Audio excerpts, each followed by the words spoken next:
नबी करीम सल्लल्लाहु अलैहि वसल्लम की ईरान के बारे में पेशगोई जो हर्फ ब हर्फ पूरी हो रही है।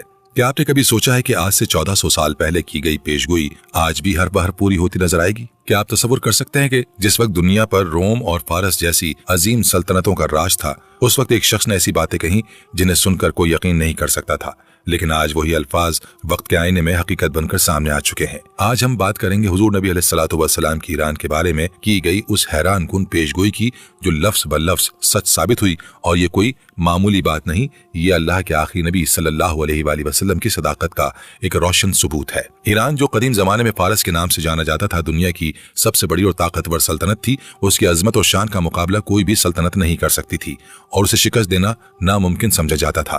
फारस की अजमत और शान का डंका पूरी दुनिया में बजता था। उसकी फौजें इतनी ताकतवर थीं कि उन्होंने रोमी सल्तनत को भी कई बार जेर किया। फारस के बादशाहों की दौलत और शान और शौकत की कहानियां आज भी तारीख की किताबों में मौजूद हैं। लेकिन फिर एक लम्हा आया जब नबी अलैहिस्सलातु वस्सलाम ने अपनी बसीरत से उस ताकतवर सल्तनत के जवाल की पेशगोई फरमाई। आप अलैहिस्सलातु वस्सलाम ने ये पेशगोई क्यों की और फिर फारस यानी मौजूदा ईरान के साथ क्या हुआ, ये सब कुछ जानने के लिए आइए इस हैरत अंगेज सफर पर चलते हैं जो हमें तारीख के आम तरीन वाकयात से रूशनास करवाएगा। ये 7वीं सदी का जिक्र है जब सुलह हुदैबिया के बाद नबी अलैहिस्सलातु वस्सलाम ने दुनिया के बड़े बड़े हुक्मरानों को इस्लाम की दावत देने के लिए खुतूत लिखे। ये खुतूत महज दावती पैगाम नहीं थे, बल्कि इंसानियत की निजात का रास्ता दिखाने वाले तारीखी दस्तावेजात थे। इन्हीं में से खत फारस के शहनशाह यानी कसरा खुसरो परवेज को भी भेजा गया। ये खत ले जाने की सादत हजरत अब्दुल्ला बिन हज़ाफा रज़ी अल्लाह ताला अन्हा को हासिल हुई। उस वक्त कसरा एक वसीअरीज़ सल्तनत का बेताज बादशाह था जिसने 38 साल तक हुकूमत की और सासानी खानदान की शान और शौकत को बुलंदियों पर पहुंचाया। वो इतना ताकतवर था कि उसने रूमी सल्तनत को भी कई बार शिकस्त दी। अगरचे बाद में उसे बाज़ंतीनी बादशाह हरकुल से शिकस्त हुई, फिर भी उसकी सल्तनत चीन की सरहदों से लेकर जजीरतुल अरब के मशरकी और जुनूबी हिस्सों तक फैली हुई थी। अरब में यमन भी तकरीबन 50 साल तक उसी के जेर असर रहा। फारस की तहजीब और सकाफत को उस दौर में दुनिया की आला तरीन तहजीब समझा जाता था। उनके महलात, बागात, फनून लतीफ़ा और साइंसी तरक्की के किस्से मशहूर थे। खुसरो परवेज जिसकी बादशाहत अपने वक्त की सबसे मजबूत और ताकतवर सल्तनत थी, उसका गुरूर आसमान की बुलंदियों तक छूता था। उसके महलात में सोने चांदी की बेशुमार दौलत थी। उसके पास हजारों गुलाम, लौंडियां और खिदमतगार थे। खुसरो परवेज का नाम सुनकर ही दुश्मनों की टांगें कांप जाती थीं। वो खुद को दुनिया का सबसे बड़ा बादशाह समझता था और किसी को अपने बराबर तस्वुर नहीं करता था। उसके दरबार में बड़े बड़े उलमा, शोरा और फलसफी मौजूद रहते थे।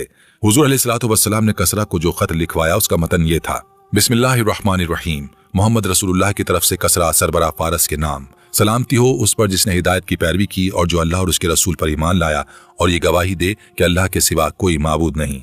मैं तुम्हें अल्लाह की तरफ बुला रहा हूँ क्योंकि मैं तमाम आलम के लिए अल्लाह का रसूल हूँ, ताकि मैं जिंदा लोगों को अल्लाह से डराऊं और काफिरों पर इत्तमाम हुज्जत हो। इस्लाम ले आओ, सलामत रहोगे। अगर तुमने इनकार किया तो मजूसियों का गुनाह भी तुम पर होगा। नबी अलैहिस्सलातु वस्सलाम ने खुसरो परवेज को एक खत भेजा जिसमें उसे इस्लाम की दावत दी गई। ये खत आप अलैहिस्सलातु वस्सलाम की जानिब से मोहब्बत और अमन का पैगाम था। यह खत सोने और मुश्क से लिखा गया था और उस पर नबी अलैहिस्सलातु वस्सलाम की मोहर लगी हुई थी। मगर जब यह खत खुसरो परवेज तक पहुंचा तो उसने इंतहाई तौहीन आमेज रवैया अपनाया। हज़रत अब्दुल्ला बिन हज़ाफा रज़ी अल्लाह अन्हु बयान करते हैं कि जब यह खत कसरा को पढ़कर सुनाया गया तो वो गुस्से से लाल पीला हो गया।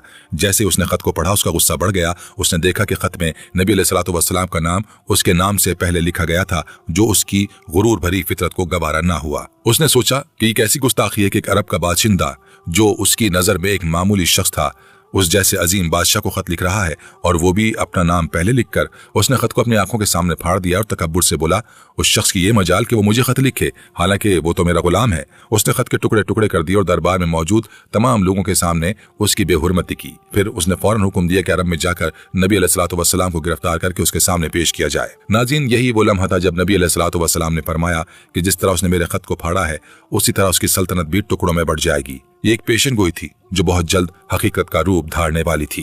ये अल्फाज महज गुस्से में कही गई बातें नहीं थीं, बल्कि अल्लाह की तरफ से दी गई वही के मुताबिक एक हतमी ऐलान था।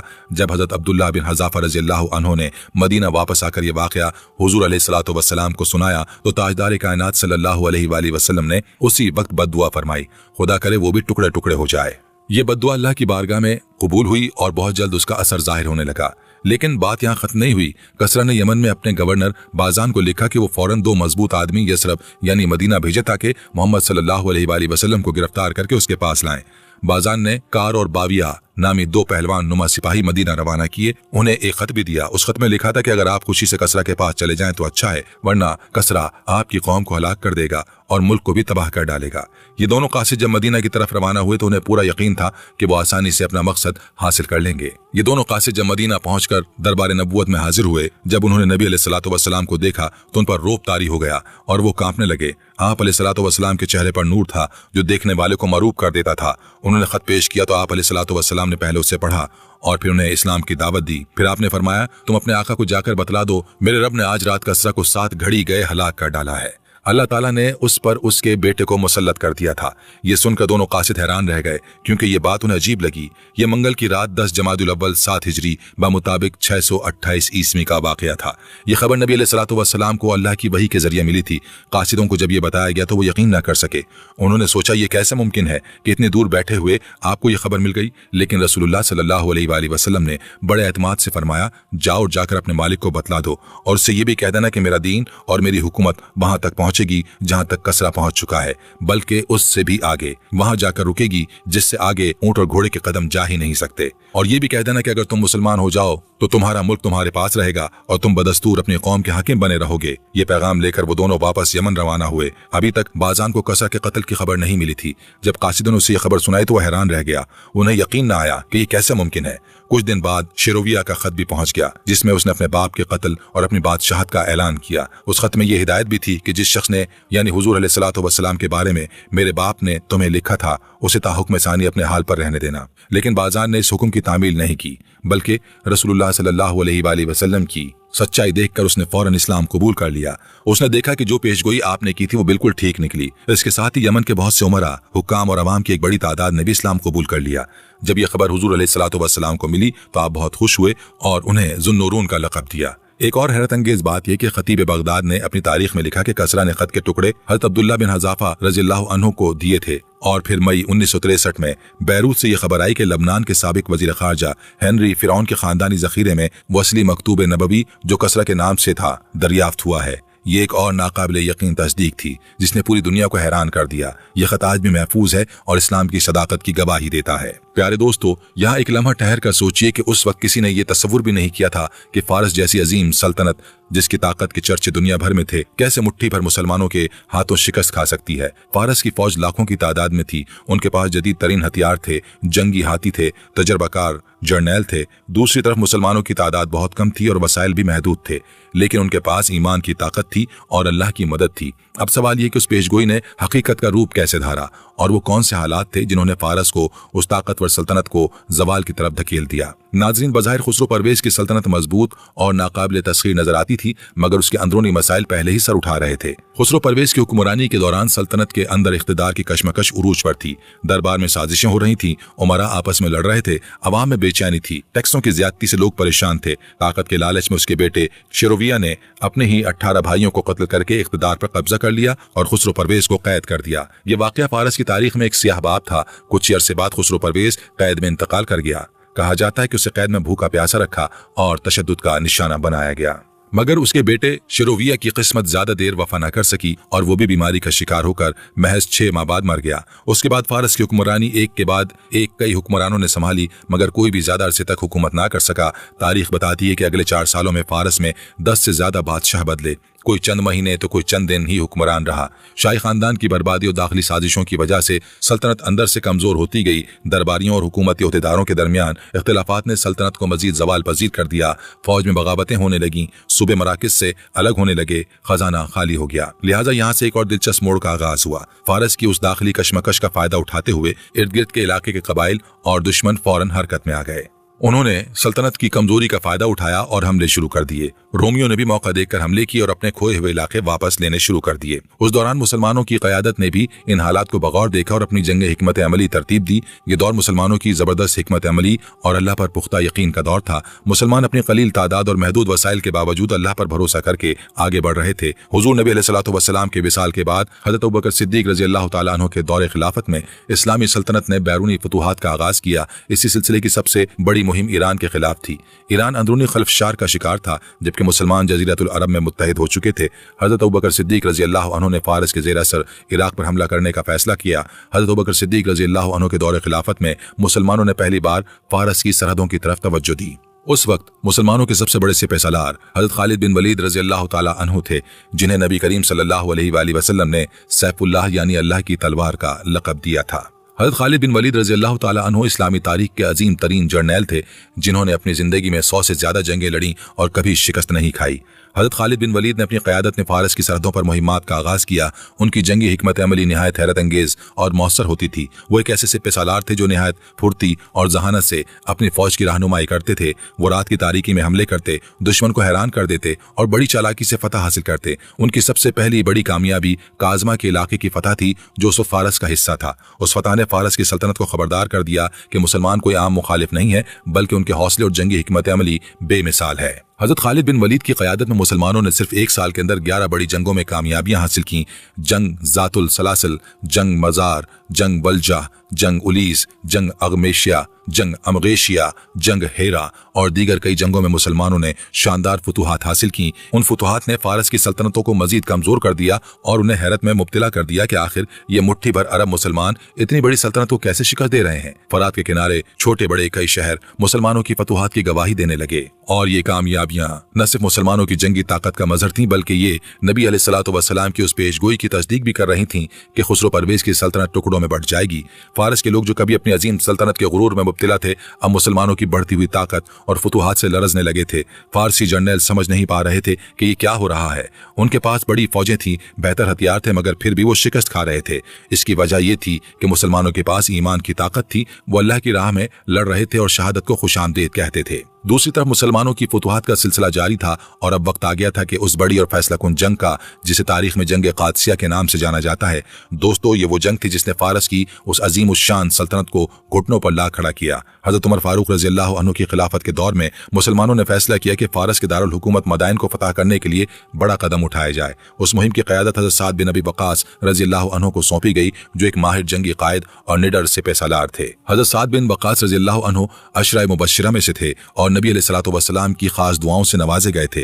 कादसिया का मैदान वो मकाम था जहां मुसलमान और फारस की फौजें आमने सामने हुई। फारसी फौज की तादाद 1,20,000 थी, जबकि मुसलमानों की तादाद सिर्फ 30,000 थी। फौज की तादाद मुसलमानों से ज्यादा थी और फारस की फौज में जंगी हाथियों का इस्तेमाल भी किया जा रहा था, जो उस वक्त एक खौफनाक हथियार तस्वुर किए जाते थे। फारसियों के पास 33 जंगी हाथी थे, जिन पर लोहे के जर्रे बख्तर पहनाए गए थे। फारसी फौज की क़यादत रुस्तुम फर्रुखज़ादा कर रहा था, जो एक तजर्बेकार जर्नैल था।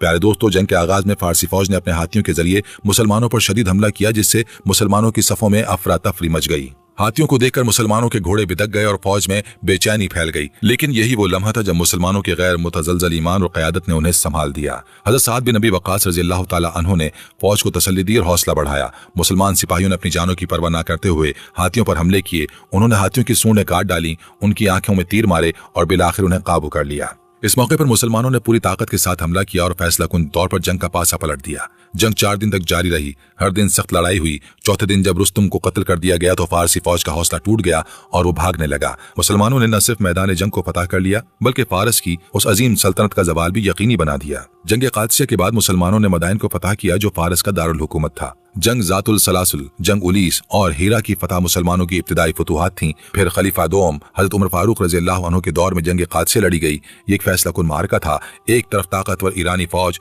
और दूसरी तरफ 30,000 मुसलमान मुजाहिदीन। हजरत साद बिन अबी वक़ास रज़ी अल्लाह ताला अन्हु की क़यादत में मुसलमानों ने ऐसी शुजाअत दिखाई कि ईरानी फौज भागने पर मजबूर हो गई। बिलाखिर ईरानी सिपह सलार रुस्तुम को नहर में गिराकर हलाक कर दिया गया। जंग कादसिया के बाद ईरान मुकम्मल तौर पर इस्लामी हुकूमत के तहत आ गया। फिर जंग नहामद लड़ी गई, जिसे फतहुल फुतूह कहा जाता है। इस जंग ने फारसी ताकत को मुकम्मल तौर पर खत्म कर दिया। दोस्तों, यही वो लम्हा था जब नबी अलैहिस्सलातु वस्सलाम की पेशगोई की सच्चाई दुनिया के सामने आ गई। खुसरो परवेज की सल्तनत, जिसने नबी अलैहिस्सलातु वस्सलाम के खत को फाड़ने की जुर्रत की थी, टुकड़ों में बढ़ चुकी थी और मुसलमानों ने अल्लाह की नुसरत से एक बड़ी फतह हासिल की। और उस अजीम फतह की दास्तान हमें याद दिलाती है कि ईमान की ताकत और सच्ची क़यादत नामुमकिन को मुमकिन बना सकती है। फारस की वो अजीम सल्तनत जो सदियों से दुनिया पर छाई हुई थी, चंद सालों में खत्म हो गई। नाज़रीन, आज 1400 साल बाद हम देख सकते हैं कि किस तरह हुजूर अलैहिस्सलातु वस्सलाम की ये पेशगोई कि ये टुकड़े टुकड़े हो जाएगा और मेरा दीन उसकी सल्तनत से भी आगे फैल जाएगा, हर्फ बहर्फ सच साबित हुई। ये इस्लाम की सदाकत और नबूवत मोहम्मदी की एक रोशन दलील है। आज इस्लाम दुनिया के हर खित्ते में फैल चुका है। फारस की वो सल्तनत जो चीन से लेकर अरब तक फैली थी खत्म हो गई, लेकिन इस्लाम आज भी जिंदा है और क़यामत तक जिंदा रहेगा। लेकिन कहानी यही खत्म नहीं होती। आज के दौर में फरवरी 2026 में हम देख रहे हैं कि ईरान में एक बार फिर वो हालात पैदा हो रहे हैं जिनका जिक्र नबी अलैहिस्सलातु वस्सलाम ने क़यामत की निशानियों में फरमाया था। हाल ही में आपने ईरान में देखा होगा कि एहतजाज के नाम पर वहाँ कुरान को नुकसान पहुंचाया जा रहा है, मसाजिद को नुकसान पहुंचाया जा रहा है, उन्हें आग की नजर किया जा रहा है। एक मुसलमान तो कभी ऐसा नहीं कर सकता। फिर ये आखिर कौन लोग हैं, इनकी हकीकत क्या है? नबी अलैहिस्सलातु वस्सलाम ने सही मुस्लिम में हजरत अनस बिन मालिक रज़ियल्लाहु अन्हु से रिवायत करते हुए फरमाया कि इस्फहान के यहूदियों में से 70,000 लोग दज्जाल के पैरोकार होंगे, यानी उसे सपोर्ट करने निकलेंगे। इस्फहान ईरान का एक मशहूर और तारीखी शहर है। इसके अलावा आपने ये भी फरमाया कि ये वो यहूदी होंगे जो बज़ाहिर अपने आप को ईरानी जाहिर करेंगे। आज से तकरीबन 1400 साल पहले हमारे नबी अलैहिस्सलातु वस्सलाम ने ये बता दिया था कि ईरान के बारे में कि ईरान के इस्फहान से 70,000 लोग यहूदी जो दज्जाल के साथ जाकर शामिल हो जाएंगे। इस हदीस में बताया जाता है कि ये लोग दज्जाल की इब्तिदाई यानी शुरुआती फौज का सबसे बड़ा हिस्सा होंगे। ये कितनी वाज़ेह निशानी है, आज आप अपनी आंखों से देख सकते हैं। अब जो ये लोग एहतजाज कर रहे हैं, अपने आप को मुसलमान बताकर मसाजिद नजर आतिश कर रहे हैं, कुरान को नजर आतिश कर रहे हैं, क्या ये वही लोग हैं जो दज्जाल के साथ शामिल होंगे? तो इसका जवाब यह है कि अभी दज्जाल आने में थोड़ा वक्त बाकी है। ये वो जमाना देख पाएंगे या नहीं, लेकिन हाँ, इनकी नस्लें जरूर होंगी जो दज्जाल के साथ शामिल हो जाएंगी। अभी ये समझो एक माहौल बनाया जा रहा है। दज्जाल के आने में अभी वक्त बाकी है, इससे पहले उसके आने की तैयारियां की जा रही हैं। एक और हदीस में आता है कि रसूलुल्लाह सल्लल्लाहु अलैहि वसल्लम ने सहाबा से फरमाया, लोग निजात के दिन के बारे में पूछते हैं। सहाबा ने पूछा, या रसूलुल्लाह वो दिन कौन सा होगा? तो आपने फरमाया, जब आखिरी वक्त का बड़ा मुनाफिक यानी दज्जाल जबल हबशी की चोटी पर चढ़ेगा और अपने साथियों से मदीने की तरफ इशारा करके कहेगा, क्या तुम ये सफेद महल देख रहे हो? यही अहमद की मस्जिद है। फिर वो मदीना के करीब आएगा तो वो सिर्फ इसलिए रुकेगा ताकि एक तलवार लिए फरिश्ते को वहां छोड़ सके। उसके बाद वो अलजर्फ नामी बंजर जमीन पर डेरा डालेगा। अहादीस की रोशनी में है कि जब दज्जाल का ज़हूर होगा तो मदीना के पास मौजूद एक पहाड़ की चोटी पर कयाम करेगा जिसे जबल हबशी कहा जाता है। आज भी ये पहाड़ मदीना मुनव्वरा में मौजूद है। हैरत की बात यह कि इसी पहाड़ पर सऊदी हुकूमत ने एक सफेद महल बनवाया है जिसे किंगडम पैलेस कहा जाता है। कहा जाता है कि यह महल दज्जाल के लिए ही बनाया गया है, क्योंकि जब वो मदीना पर हमला करने आएगा तो यहीं ठहरेगा। जब उस महल की तामीर शुरू हुई थी तो कई मजहबी रहनुमा और बड़े अफसर उसके खिलाफ हो गए थे। उन्होंने मुतालबे किया था कि या तो इस महल की तामीर रोक दी जाए या फिर इसे किसी और जगह बनाया जाए, लेकिन उनकी बात नहीं मानी गई और ये महल बनकर तैयार हो गया। अजीब बात यह कि इसकी तामीर की कोई तारीख और पूरी मालूमात कभी सामने नहीं आ सकी। ये महल बनने के बाद से ही वीरान पड़ा है। सिर्फ एक ही रास्ता इसकी तरफ जाता है जो बंद है। कोई भी आम आदमी इस महल में दाखिल नहीं हो सकता। इस महल में एक हेलीपैड है और अगर ऊपर से देखा जाए तो ये मुसल्लसी शक्ल का है जिसमें अजीबोगरीब दज्जाली निशानात नजर आते हैं। ये रात के अंधेरे में भी दिन की तरह रोशन दिखाई देता है और इसमें हर जदीद सहूलत मौजूद है। अब सवाल यह है कि जब इसमें कोई आबाद नहीं है, कोई वजीर या हुकूमत का बड़ा आदमी नहीं रहता, कोई मीटिंग या तकरीब भी यहाँ नहीं होती, तो फिर इसे क्यों बनवाया गया? इलावा अजीम इसराइल में बड़े पैमाने पर गरकत के दरख्त लगाए जा रहे हैं। वहाँ की जमीन पर हजारों नहीं बल्कि लाखों की तादाद में ये दरख्त उगाए जा रहे हैं और ये काम कोई मामूली किसान नहीं बल्कि बड़ी बड़ी तंजीमें और इदारे कर रहे हैं। अब सवाल यह है कि आखिर यहूदी इस दरख्त को इतनी अहमियत क्यों देते हैं? हदीस नबवी सल्लल्लाहु अलैहि वसल्लम के मुताबिक आखिरी जमाने में जब मुसलमानों और यहूदियों के दरमियान एक बड़ी जंग होगी तो उस वक्त यहूदी अलग अलग जगहों पर छुपेंगे। वो पत्थरों के पीछे छुपेंगे, दूसरे दरख्तों के साए में पनाह लेंगे, लेकिन कायनात की सब चीजें उनका राज खोल देंगी। हदीस के अल्फाज हैं कि वो दरख्त और पत्थर पुकार उठेंगे कि ऐ मुसलमान, ऐ अल्लाह के बंदे, मेरे पीछे एक यहूदी छुपा है, आओ इसे पकड़ लो। लेकिन उस वक्त एक दरख्त होगा जो खामोश रहेगा और वो दरख्त यही गरकत का दरख्त है। यानी गौर कीजिए कि दुनिया के तमाम दरख्त और पत्थर यूं बोल उठेंगे मगर गरकत नहीं बोलेगा, क्योंकि हदीस में इसे यहूदियों का दरख्त कहा गया है। आज इस्राएली वजीर आजम नेतन्याहू ने मशवरा दिया है कि हर यहूदी के घर के बाहर गरकत का दरख्त लगाया जाए, लेकिन लिहाजा नेतन्याहू के इस बयान के बाद इस्राएली हुकूमत ने गरकत के दरख्त लगाने के लिए बाकायदा मंसूबे शुरू किए हैं। यहाँ तक कि जो लोग अपने घरों के बाहर गरकत लगाते हैं उन्हें हुकूमत इनाम देती है और उसका मकसद सिर्फ सब्जा बढ़ाना या माहौल की हिफाजत नहीं बताया जाता, बल्कि असल मकसद ये जताना है कि ये दरख्त उन्हें आने वाले वक्त की तबाही से बचाएगा। यानी वो तबाही जिसका जिक्र मुसलमानों की हदीस में किया गया है। यानी वो आने वाले वक्त के लिए खुद को तैयार कर रहे हैं और अपने घरों को गरकत के दरख्तों से ढक रहे हैं। दज्जाल के आने से पहले दुनिया के अलग अलग हिस्सों में जंगें होंगी। उसका ज़हूर मशरिक की तरफ से होगा। वो बड़ी तेजी से दुनिया घूमेगा, हर जगह तबाही मचाएगा, मगर मक्का और मदीना में दाखिल नहीं हो पाएगा। अहादीस में दज्जाल को गंदुमी रंग, मजबूत और ताकतवर नौजवान बताया गया है। उसका सीना चौड़ा होगा, बाल घुंघरियाले होंगे, उसकी पेशानी पर कुछ अल्फाज साफ लिखे होंगे। वो एक आंख से अंधा होगा। शुरू में वो नबूवत का दावा करेगा, फिर खुदा होने का दावा करेगा। वो अल्लाह की इजाजत से मुर्दों को जिंदा करके लोगों से कहेगा कि मैं ही खुदा हूँ, मेरी इबादत करो। आखिर में हज़रत ईसा अलैहिस्सलाम का ज़हूर होगा, वो दज्जाल को बाबे लुद नामी जगह पर कत्ल कर देंगे। इसी तरह इस बड़े फितने का खात्मा हो जाएगा। ये सब कुछ हमें एक बहुत बड़ी हकीकत की तरफ इशारा करता है कि इस्लाम की निशानियां वक्त गुजरने के साथ साथ एक एक करके पूरी हो रही हैं। हमें चाहिए कि इन बातों को सिर्फ एक कहानी या इत्तफाक ना समझें, बल्कि अपने ईमान को मजबूत करने का जरिया बनाएं, क्योंकि जो बातें रसूलुल्लाह सल्लल्लाहु अलैहि वसल्लम ने सदियों पहले बयान कर दी थी वो आज हकीकत के रूप में दुनिया के सामने आ रही हैं। प्यारे दोस्तों, ये सब कुछ हमें याद दिलाता है कि नबी अलैहिस्सलातु वस्सलाम की पेशगोइयां महज अल्फाज नहीं थे, बल्कि अल्लाह की तरफ से दी गई वही थे जो एक एक करके पूरी हो रही हैं। खुसरो परवेज की सल्तनत का टुकड़े टुकड़े होना, फारस की फतह, इस्लाम का फैलाव और आज के दौर में ईरान में होने वाले वाकयात, ये सब इस बात की गवाही देते हैं कि आप अलैहिस्सलातु वस्सलाम अल्लाह के सच्चे रसूल थे। हमें चाहिए कि हम अपने ईमान को मजबूत करें, अल्लाह के अहकामात पर अमल करें और नबी अलैहिस्सलातु वस्सलाम की सुन्नत को अपनाएं, क्योंकि जो कुछ हो रहा है, जो कुछ होने वाला है, ये सब अल्लाह की मशीयत के तहत है और नबी अलैहिस्सलातु वस्सलाम ने हमें इससे आगाह कर दिया है। ये तारीख हमें सबक देती है कि गुरूर और तकब्बुर का अंजाम क्या होता है और ईमान की सच्चाई की ताकत कितनी अजीम है। आज भी दुनिया में कई ताकतें ऐसी हैं जो इस्लाम के खिलाफ साजिशें कर रही हैं, लेकिन तारीख गवाह है कि हक की फतह यकीनी है। अल्लाह ताला ने फरमाया, जिसका तर्जुमा है, यानी वो चाहते हैं कि अल्लाह के नूर को अपने मुंह की फूंकों से बुझा दें और अल्लाह अपने नूर को मुकम्मल करने वाला है, चाहे काफिरों को कितना ही नागवार गुजरे। अल्लाह हम सबको सीधे रास्ते पर चलने की तौफीक अता फरमाए और हमें फितनों से महफूज रखे। अल्लाह ताला हमें हज़रत इमाम मेहदी अलैहिस्सलाम के लश्कर में शामिल होने की तौफीक अता फरमाए और हमें हज़रत ईसा अलैहिस्सलाम का ज़माना देखने की सादत नसीब फरमाए। आमीन या रब्बुल आलमीन।